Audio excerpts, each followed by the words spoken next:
Hello,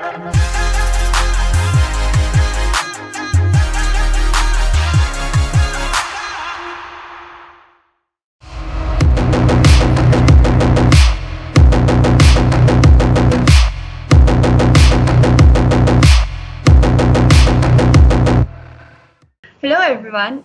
We are glad to have you here on the second session of Dev2Be Season 2, and we are delighted to introduce you to Kendra Havens. And she is a program manager at Microsoft, and she's working on the .NET and the Visual Studio team, if I'm right. And yeah, so she's working on the .NET productivity and the testing experience in Visual Studio.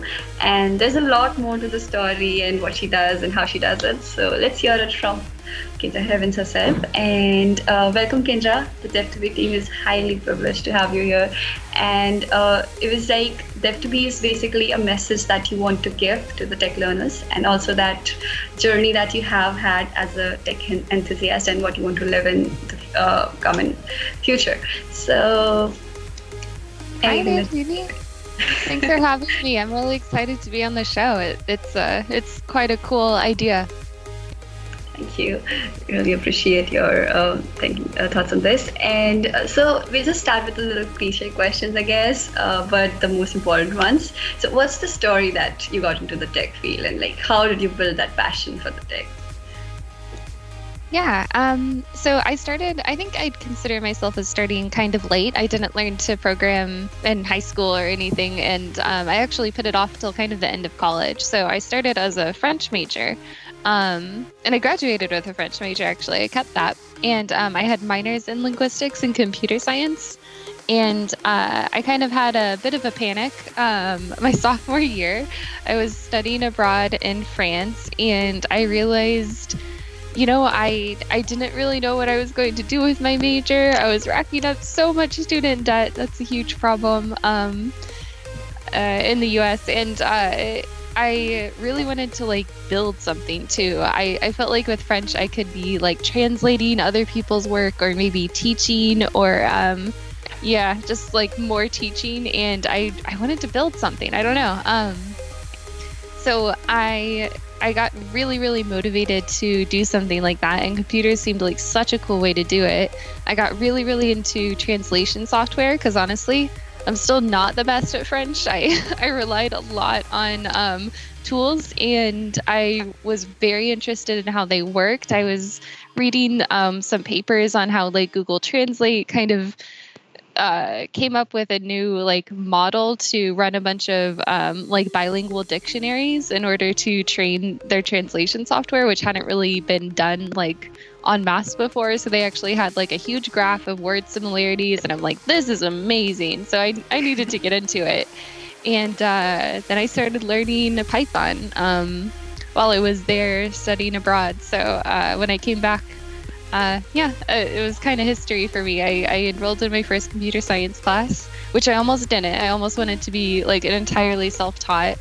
I'm glad I got the formal education. I think a lot of boot camps can do that for people as well. So it's pretty nice. Oh, that's a very, very different story from the very, you started a little late from the very sophomore year of yours, and then you went totally into it, and starting from something like the Google translation thingy and getting interested into that. It's quite interesting. So we saw your LinkedIn profile, and we saw that you taught for a while, and then you became a program manager at Microsoft. How did that switch happen? Yeah, when I was in France, I had a job teaching English in a French high school. So it was just something that a lot of students in my exchange program did. And they would send out college students to high schools all over the French sort of the county that they have there, the Auvergne region, and pick out high schools and go and teach. And I kind of hated it. High schoolers are super mean. And I was honestly expecting the students to be kind of like myself when I was in high school. I was like, oh, I love languages. I can't wait for French class. That was not the approach that my students had. And I didn't know, actually, I thought English was an elective. It is required. in France. So I had no idea that. So yeah, students were kind of being forced to listen to me, which I didn't know going in, and I had to really change my approach entirely. It's that's the toughest crowd. You know, I've demoed, I've spoken at dozens, maybe hundreds of conferences. That those high schoolers are still probably the toughest crowd that I've ever had. So teaching is insanely hard. Yeah. Totally hats off to the teachers that taught us, I guess. Like handling a crowd of students, and when they are actually not like. When I was a kid, I also didn't want to learn anything. I was like, okay, fine, I have to do it. But yeah, it was really important for all of us, like for me as well. So it's really, teaching is a tough job. It's kind of funny, but it's kind of annoying when you are in the place and you are not able to do things that the way you want to do them. So it's quite amazing that you handled it quite well. And like, being a program manager at Microsoft, so how did you get into Microsoft? What was the process, or like how did that happen? So I was lucky enough that Microsoft did come to the career fair at my university that year. I don't think they actually came every year. It's not. I went to the University of Oklahoma. It wasn't like a huge standout program. It's really nice. I actually really think the computer science program there is pretty great. But they had actually a couple recent hires from there, I think, and that's why it was a little bit more interesting. So there were some people who can kind of paved the way a bit and came before me. Not a ton. I think it was more like an exploratory sort of recruitment.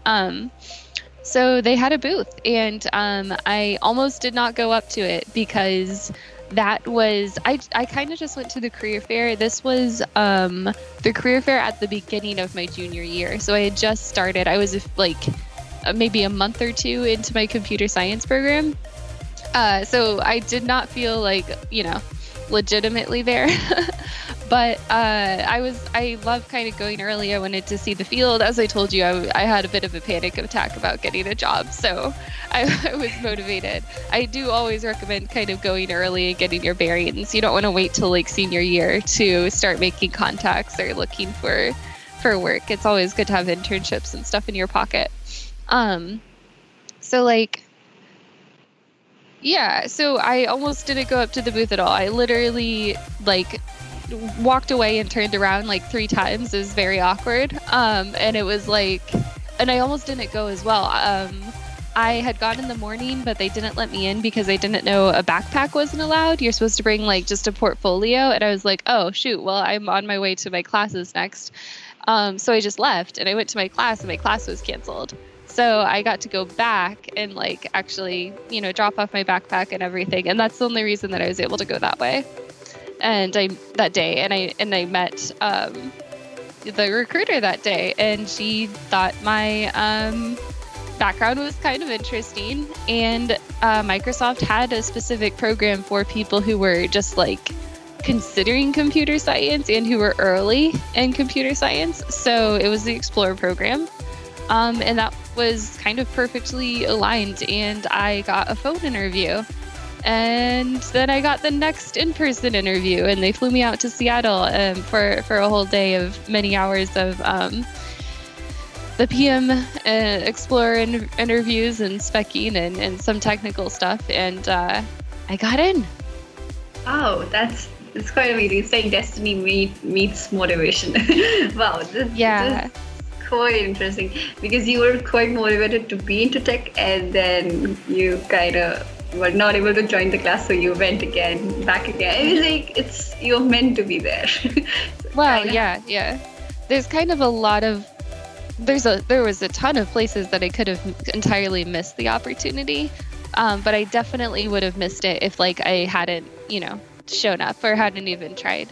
It is really.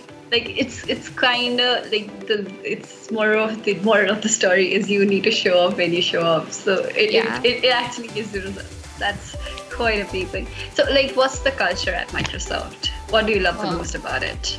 Oh man, I'm actually a pretty big fan. Sorry, you're talking to someone who's drank the Kool-Aid. I mean, it does need work, definitely, but honestly, I do feel like joining the tech industry and joining specifically at Microsoft made my life a lot easier, because a lot of people will, like, I don't know, be watching out for you, and be watching out for making sure that your voice is heard. There were so many allies when I first got here that were making sure yeah, like, people listened to me. Honestly, in meetings they would turn to me and say, Kendra, what do you think, if they saw that I was like trying to get a word in edgewise. So there were a lot of allies there. I really appreciate that. I think the thing I like most, I wasn't expecting to find like really close friends at work. I thought I'd just find, I don't know, normal like colleagues and coworkers, but I actually do have like best friends at work. So that's also been interesting. They kind of started out as, mentors and stuff, but now we hang out and watch anime and That's really sweet. yeah, and grab virtual beers and stuff. So it's pretty nice. It's really, Yeah, that's really sweet when feel you a little get lucky. work and home at the same time. It's quite good.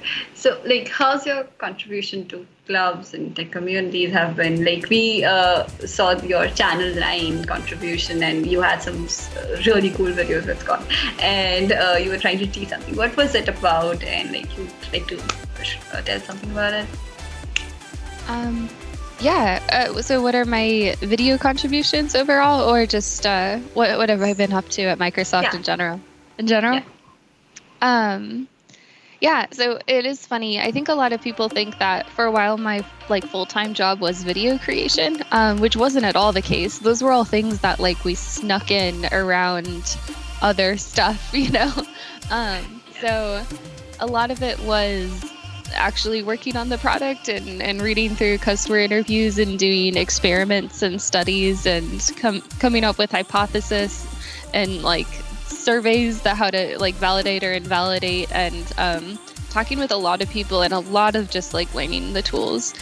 There's still people who have been using Visual Studio for 10 years and they still learn a new thing about our debugger. It's a massive tool, and it's a massive ecosystem as well. So a lot of my job is learning that, and learning like what competitors are doing, and checking out like all types of a lot of technologies even outside of the Microsoft stack, and just kind of figuring out, especially with testing, like where our tools fit into the ecosystem, what they're good at, what they're bad at, how people kind of make the value decision when they're evaluating, like, ooh, what pipeline should I choose next? Should I do like GitHub Actions pipeline or an Azure DevOps pipeline, or are they looking at like Jenkins or TeamCity, or dozens of different options that they could use? What sticks out to them? What tools work best? So it's a lot of learning and discussion, and a lot of mocking up designs as well, to kind of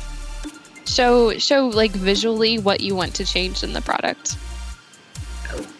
So, like, what do you think is like the next big thing in the tech industry? Something that you would want to work on?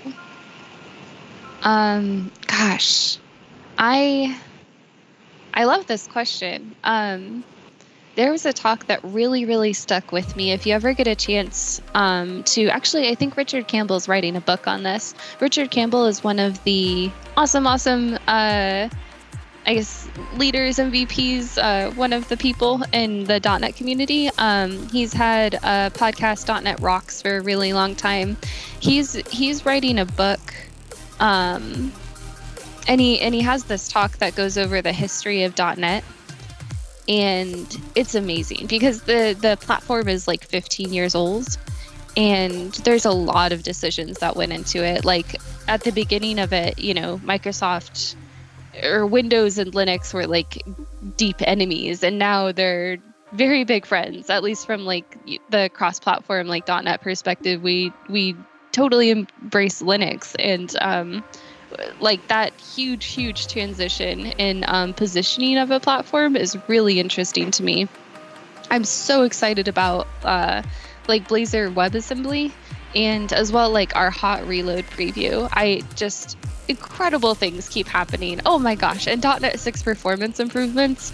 I can't believe how much we fixed. I can't believe it was there. I guess I could believe it was there, but it's incredible how much it does really feel like every time I wake up or something, or every year, .NET is better and like newer, and I'm so excited to see where it goes. I'm actually like really invested in C# and .NET a bit. But I'm also very thankful because I get to like understand where Golang is going in the context of like what decisions they made, and kind of like, you know, judge, or I don't know, like Node.js or Ruby or other things, because I have this context of like what a runtime and language is and what they deliver and what their value is. And I don't know, it's all really interesting. I think I'm most excited to see where it all goes and what programming looks like in 10 years. I don't have a concept for it, but seeing how, I don't know, dynamic and dramatic the history has been, I don't expect it to slow down. I think it's going to be extremely interesting. Definitely. Yeah. Sounds like it. So, like, what is that you want to say to the recent techies, the recent graduates, or people who are getting into tech right now, like recently getting into tech? So, what's that suggestion that you would want to give to them? I would give. It's hard for me to give advice to people I don't know. I do think commonly one of the biggest struggles with people who are early in career, early in tech, is confidence. And they might think, you know, the things they're struggling with are just like their problems, like other people would never hit this sort of thing. I want to say that's not true. Everyone still ends up going back to Stack Overflow. Everyone feels like, oh shoot, how do I do like it? And it's okay to look stuff up and ask for help. This is one of the reasons, you know, the tech industry hates its own interviews. Like programming on a whiteboard, nobody does that. People usually, you know, have an editor, have tools that are helping them along, smart IntelliSense, auto-completion, all of this good stuff, and an ability to look up problems when they hit them. So I don't know, it's okay to look things up. That's what people are doing all the time. And give yourself a break. Everyone is kind of learning and struggling in different ways. And if you're thinking about your like self-confidence or something while you're learning, it's like a total distraction. Just like learn, have fun, give yourself a break. Like put all of that worry and fear and stuff on pause when you're just trying to sit down and learn. That's definitely something I would have liked to tell my younger self, because I was definitely worried. You know, whenever I wasn't getting it, I was like, oh, I'm not getting it, and it feels bad. And whenever it works, I was like on the top of the world, you know, over the moon, just really, really happy. And that kind of, I don't know, roller coaster was all because I felt like every single thing I was trying to get through would like affect my career, my grade, and I felt like everything was high stakes, when really I needed to just kind of give yourself a break and learn. Yeah, so that's definitely an advice, or like the words to live by, because honestly, something that I have also faced. You might be knowing it quite well, and yeah, it is something that kind of stops you from learning and growing more when you are so much you are not self-conscious, or what should I say, you're not really confident in yourself. So definitely is a suggestion that everybody should know, something that everybody should try to comprehend in their own lives. So we have this small psych round where we want to know the geek side of the techies that we have on our episodes. So you can like give a word answer or a line, whatever you like. So what has kept you consistent through time?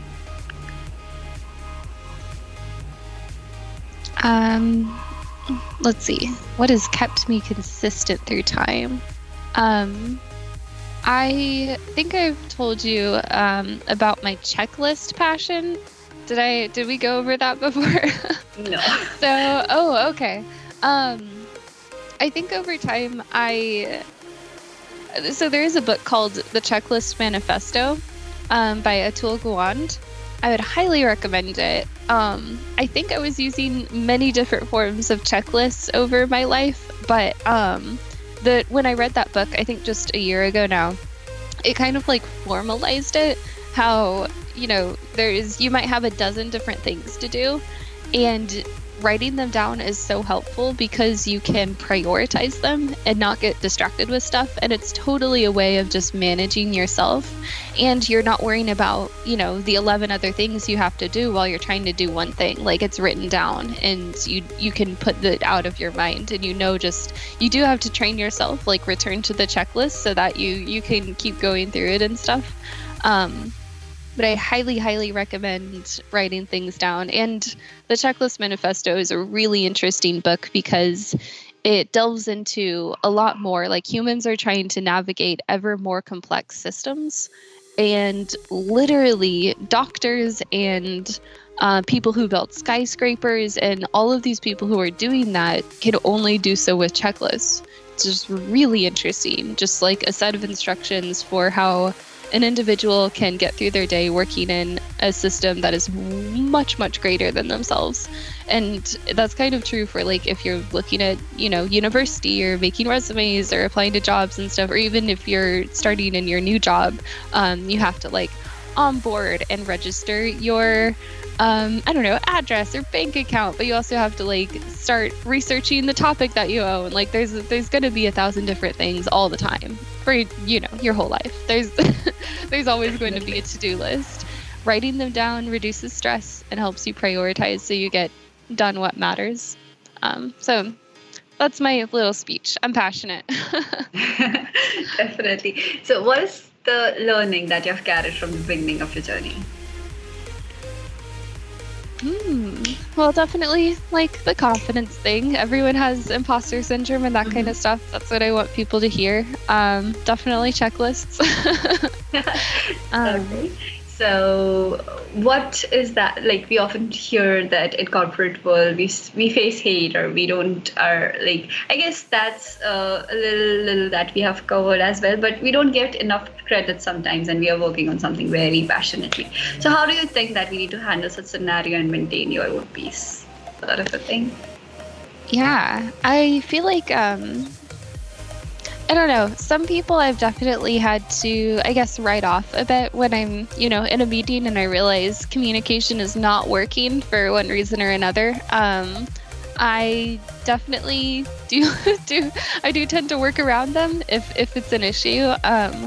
I think I have confronted a few people before it. I think there's some tips on how to check bias and sort of like a growth mindset, which I should work more on learning to apply. It's sort of how to, like, a lot of the big ones are asking people, oh, why do you say that?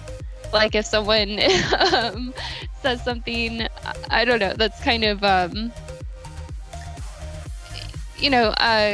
questioning you for reasons other than your technical ability, or challenging you based on non-technical reasons, I guess is what I should say.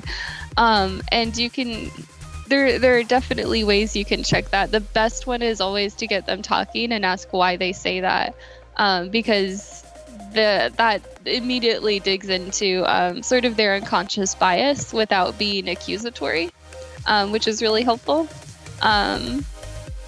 But I think the biggest thing is also trying to figure out what works. Like, there's always going to be people who don't understand you or where you're coming from. Likely, I think. I doubt many people can have a career without meeting a few bad apples, I guess. Yeah, definitely. But I'd encourage you to focus on what does work. Like, know who your allies are and build reputation with people. Because even people who are a bad apple or something, they tend to, like, they would become good if they had the right opportunities, or if they read the right books, or they had the right context. And a lot of them, it's just education. It's not like they consciously wake up in the morning like, I'm going to be cruel to women in tech today. No, like, it's often, they're they're just not aware that speaking over you or questioning stuff that you're saying just because you're young or something like that is actually actively harmful. Because they might have felt questioned, and they might have felt like they went through a process when they onboarded, and they're just treating everyone the same, and they're not actually taking into account that the world has changed. Definitely. So create your own allies is also a bit of a tip. Definitely. So what the next question is, if you write a book, what will it be about, and what would you name the book? Oh man. Something. I actually do. I am very interested in how checklists could kind of change the world.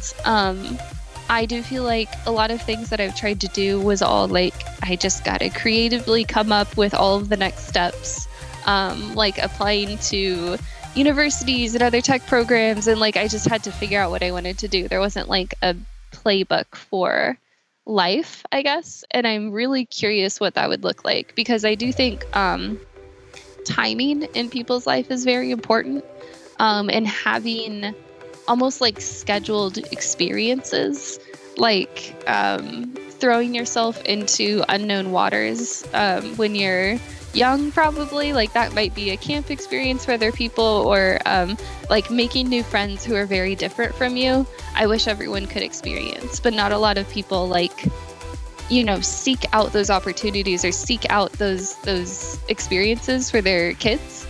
And to me, I feel like that's a really crucial part of a lot of people's development, but it's all like random if it happens or not. If you get that opportunity to like go to a different country, it's, because of, I don't know, it might be like entirely based on, I don't know, like who your parents are, if they decided to go to Disney World or like go and have a new experience in a new place where people speak a different language and all of that stuff. Like you kind of had to choose between broadening your mind or having fun. And I don't know, it's hard. I still think people should definitely have fun, but I wish people would broaden their horizons more. And I feel like if there were checklists for life with timing and schedules and calendar invites, I don't know. I think that'd be really interesting. I schedule a lot of stuff. I schedule trying to remind myself to check in with people like 3 weeks or like 2 weeks, and like keeping your contact list and your friendships and all of that. Like it is investment, and if these people are important to you, you make time for them. It's as I say that, I'm like, crap, all of those people I haven't called yet or not neglected to call. Yeah. But like it doesn't like just happen on its own. I guess for some people that's what we're used to thinking of. A lot of things just happen on their own. But you can take that randomness out if you plan, or even if you don't plan, but you just like use someone else's checklist. That's kind of my point. Anyway. So what's your favorite go-to game that you love the most? Are you into gaming? Oh man, absolutely. So I'm extremely obsessed with Colonist.io. It's Settlers of Catan online. Okay, I have heard that. Okay, one of our speakers first actually mentioned this earlier as well, and he kind of likes the same game. So yeah, Wait, who did it? We should play sometime. That'd be funny. Actually, I guess that was Ali Mazari as far as I remember, but yeah, I'll give a check through and I'll definitely tell you again. And so, what's your favorite activity that you want to do that regenerates your energy and everything? I really love reading, and journaling, probably. Those are the two things. That's like, if I have a lazy weekend, that is what I end up doing, to feel a lot better. Okay, cool.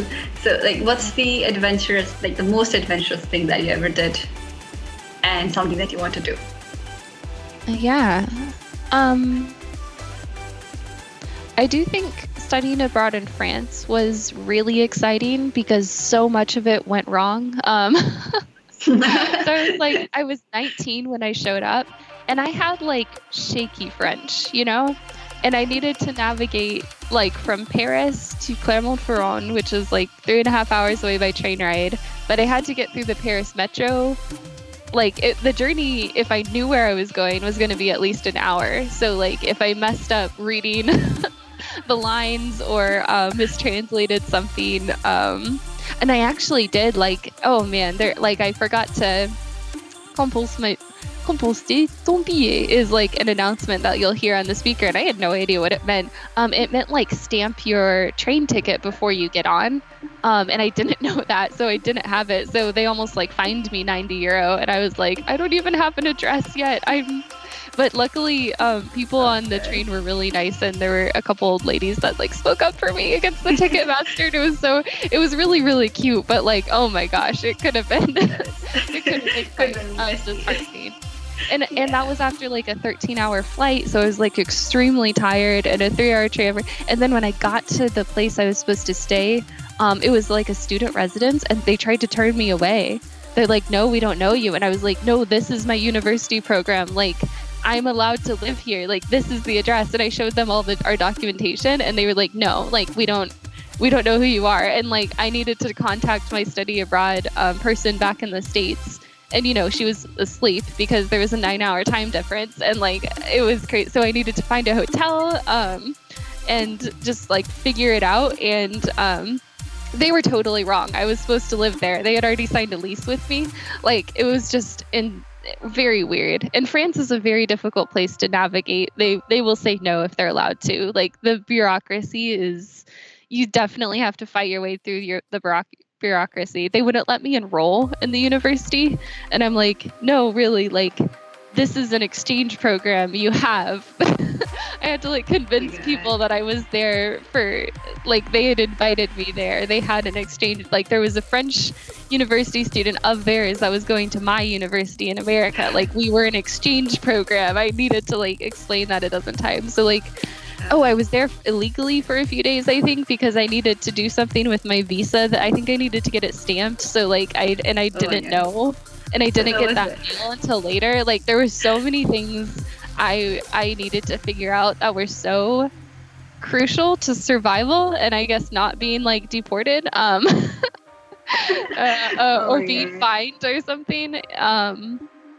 Oh yeah, I needed to get like a doctor's physical before you got. There's so much paperwork. There's so many weird requirements. I guess that happens like I'm not sure if that happens everywhere, but I guess that's something that you had to face a lot during this. I'm not sure if it actually happens every time, but yeah, quite like navigating a new place. Yeah. Yeah, yes, it's messy. It's very messy. So figuring that all out when I was 19 was probably my biggest like struggle, and the risk was real. I could have been sent back if I didn't get it together. So, or fined, or horribly fined, turned out of my residence, wouldn't have been able to enroll. So I just would have been like in France until I got away. And I had missed enrollment at my American university. So like, it was, that year could have gone very badly if I hadn't fought through all of those problems. Turns out that you are actually a fighter in all the cases. So. Yeah. I quickly learned not to take no for an answer. That's amazing. That's really amazing. And so, what's the adventurous thing that you would want to do in like future? Something that you would really would love to do. Oh my gosh. So many plans. My partner and I love traveling. We love road trips. We've been on several motorcycle rides around the US. He's done more than I have. I've been on some. We'd love to do that around the world. We'd love to go to Morocco or the Mediterranean, or what were you thinking about the other day? I'm trying to remember. Was it Thailand? I'm trying to remember. We learned about a motorcycle law somewhere where we could basically just fly in and immediately get motorcycles because they didn't have, or our American licenses or something would work. So it was like, wow, that would be easy. That's totally doable. I can't remember what country it was now. That was a while ago. But so you're much of a traveler. Yeah, I love to. I mean, not for over a year now, so a year and a half. Yeah, definitely. Much needed. It's been a while, but we love road trips and cars or motorcycles or bikes or whatever we can get. Definitely. Lovely, lovely story, Kendra. I simply loved how you got into it and how you handled it and how you have been strong enough to, and how you gained all the confidence and the checklist thingy. Everything was so awesome. I simply loved it. And thank you so much for being here. Thank you, everyone, for watching the episode. And we would love to have you see the next episode as well, or the episodes that we have recorded earlier. And thank you for your support and everything that you have been doing for us. Thank you so much. Thank you, Kendra. Thanks for having me.